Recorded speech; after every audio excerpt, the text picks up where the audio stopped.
Amahoro mwebwe mwese muteramanye na televiziyo Isanganiro tubahe ikaze muri aya makuru mu Kirundi tubateguriye ayo nayo turahera kuri zino ngingo nkuru ziyagize.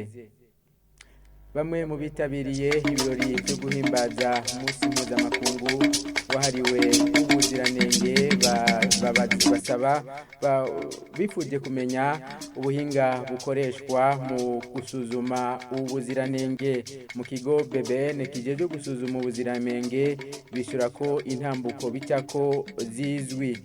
Inama shikiranganji yakoranye kuri uyu wa gatatu yasabye ko bokongereza ubuhinga n'uburyo ikigo cy'igihugu Obuha kijeje gutunganya ibisagara hamwe n'ikigo ARB kijeje kubaka amabarabara kugira ngo bishobore gukora neza. Ido nido na ni mukanya.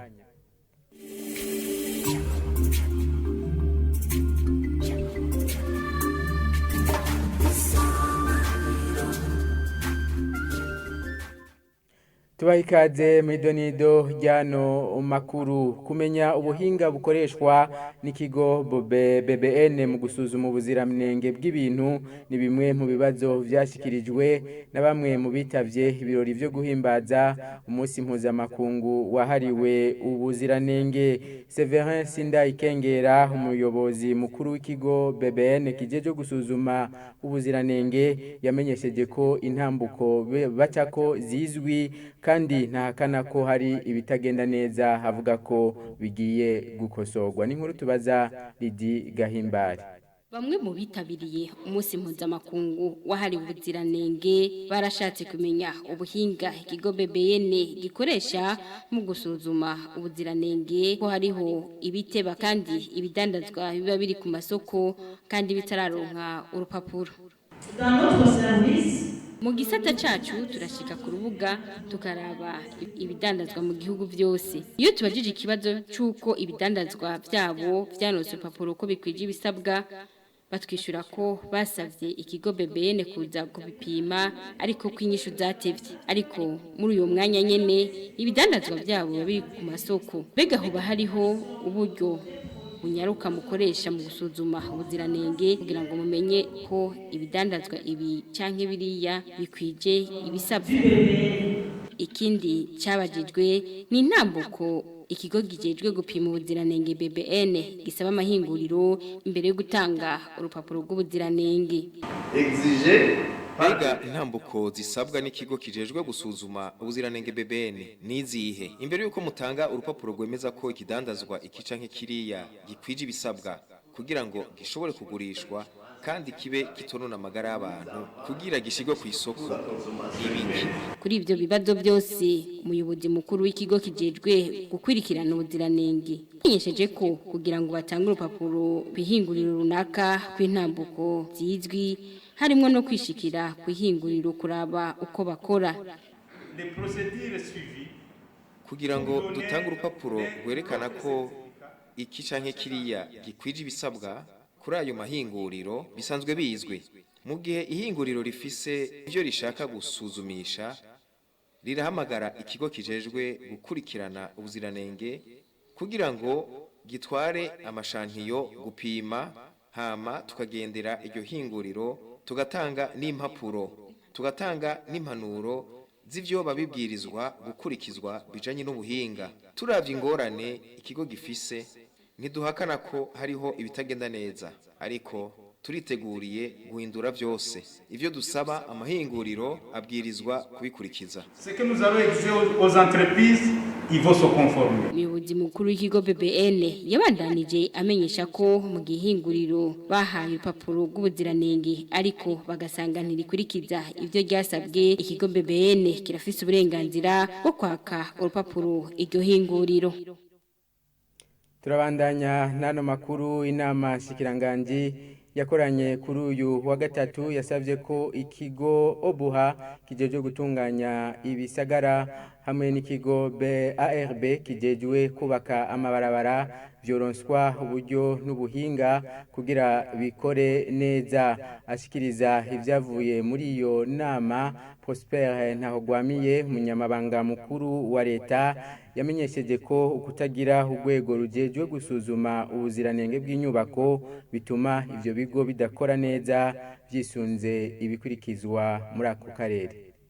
Igisata cy'igihugu kijejwe gutunganya ibisagara n'inyubako n'igisata cari kuvuka hashizwe hamwe igisata kijejwe gutunganya ibisagara n'uburaro obuha be nikijejwe amabarabara ARB.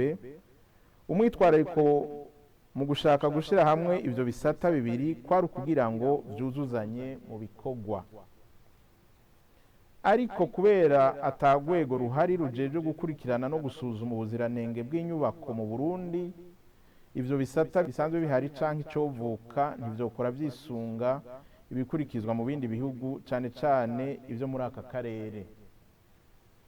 Yaba ubuha yaba ARB canke ico gisata covuka anuri vyokora ari vyo vyonyene vyigenzura mu gihe ahandi haba hari bisata bizwi ku rwego mpuzamakungu bijejwe ico gikorwa co kugenzura no gusuzuma ko ivyubatswe vyakozwe hisunzwe ibisabwa.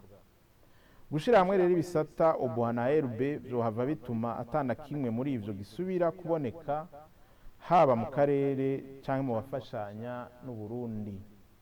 Ibishikirizwa rero ni ibi bikurikira: gutenyenya gushira hamwe ibisata obuha na ARB, gukomeza ivyo bisata mu kubironsa uburyo n'ubuhinga kugira ngo bishobore kurangura neza ibikorwa leta iba yabishinze, gushiraho urwego rwocungera ubuziranenge bw'inyubako nk'uko biri mu bindi bihugu na cane cane aha mu karere. Ano makuru tuyabandanirize mu gisata c'ubutunzi. Uburundi ngo bari bukwiye kwiyumvira kuvyaza umusaruro ivyo tuma igihugu gitera imbere bufise. Ibi ntivyashikirijwe na Faustin Ndikumana arongoye ishyirahamwe Parseme rihamagarira abarundi guhindura ingendo mu kiganiro yahaye abamenyesha makuru kuri uyu wa kane nyuma y'umwaka umwe habaye ikoraniro rukokoma ry'ubutunzi. Kubwiwe ivyo vyofasha igihugu kuja mu bihugu biri mu nzira y'amajambere. Uburundi bwari bufise iki? Ni igihugu gifise ibiyaya, ni igihugu imvura igwa n'ama potentialite. Uburundi ni igihugu gifise ubutare. Uburundi ni igihugu gifise donc potentialité touristique niniya.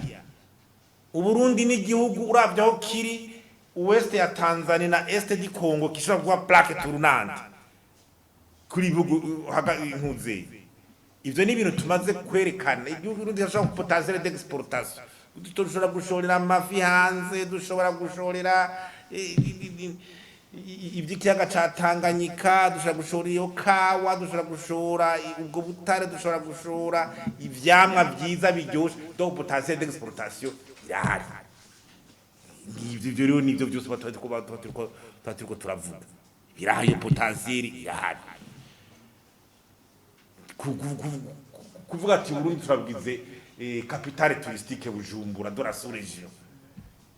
Abantu baza kuruka ikiyaga ca Tanganyika kubwiza ibintu birahari. Ikibuza ko Burundi ari bwo bugira ama service aha muri Kongo ni iki, abakaza abakongomana batanzania n'ibiki bihugu bito bito biravize ukuntu bitera imbere. Biravize ukuntu bitera imbere.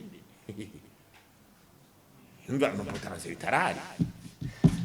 Ivyo rero nivyo kugira bishoboka hacaba wa mu bitatu nasigura. Ibijaye na nouvelle do y'intwari berengene ibiba yibanza yifasha. Hama muri vya bindi kwacura ivyo ushira imbere. Muri bimwe tweje kuvuga. Biza kuvyura ibindi. Hama gashugenda uraraba rero yuko byaterambere kurashikwa kuravya abantu babageze. Mu kurangiza hano makuru inama ya bose y'ishyirahamwe mpuzamakungu ONU iriko irakora ku mpinduka zerekeye akanama kajeje umutekano ku isi. Nkuko tubikesha abagenzi bacu bakorera Africa News, iyo nama yakoranye ku munsi wa gatanu irekurira umugabane wa Afrika guserukirwa ku rugero runini muri ako kanama ino nkuru tubaza Lidi Gahimbare. L'Assemblée générale de l'ONU s'est penchée ce vendredi. Inama ya bose y'ibihugu bigize umuryango wa ONU yakoranye kuri uyu wa gatanu yashimikiye kwagurira ikibanza kinini ibihugu byo muri Afrika mu kubishira mu nama nkuru y'umutekano ku isi. Waserukiye igihugu ca Sierra Leone Ambassadeur Ali Kaba mu gufata ijambo yashimikiye ahanini kuri izo mpinduka zari zirindiriwe cyane nkuko tubisoma ku rubuga rwa Africa News agira ati izi impinduka zikomeye cyane mu muryango wa ONU zizofasha bimwe biboneka mu kubahiriza ingingo ngenderwako amahangiro hamwe n'ivyumviro bigana ku kubahiriza amasezerano ya ONU kugira ngo habeho umuryango w'ukuri ushingiye ku kwemera ibintu bimwe ukungana hamwe no guserukirwa ku rugero rumwe ukuri kuhari nuko ibidutandukanya muri kino gihe tutoguma tubihagaze ko kugira ngo habeho izo mpinduka mu muryango Afrika yonyene nidafise ubuserukizi muri vya bihugu bifise ubuserukizi bw'amaho mu nama nkuru y'umutekano ku isi. Ku ruhande rwiwe waserukiye igihugu c'Ubushinwa Ambassadeur Zhang Jian umwe mu baserukizi b'amaho mu nama nkuru y'umutekano ku isi abona ko izo mpinduka mu nama nkuru y'umutekano zizotuma Afrika irenganurwa ku karenganyo yagiriwe kuva ikibaho. L'injustice historique faite à l'Afrique. No kuri iyo nkuru rero duciye turangiriza ko amakuru twari twabateguriye reka nshimire mwebwe mwese mwafasha akanya ko kuyakurikira abandi shimiye ni bagenzi banje bamfashije kuyatororokanya eka mbere n'abafashije kuyatosora ibindi biganiro birabandanya.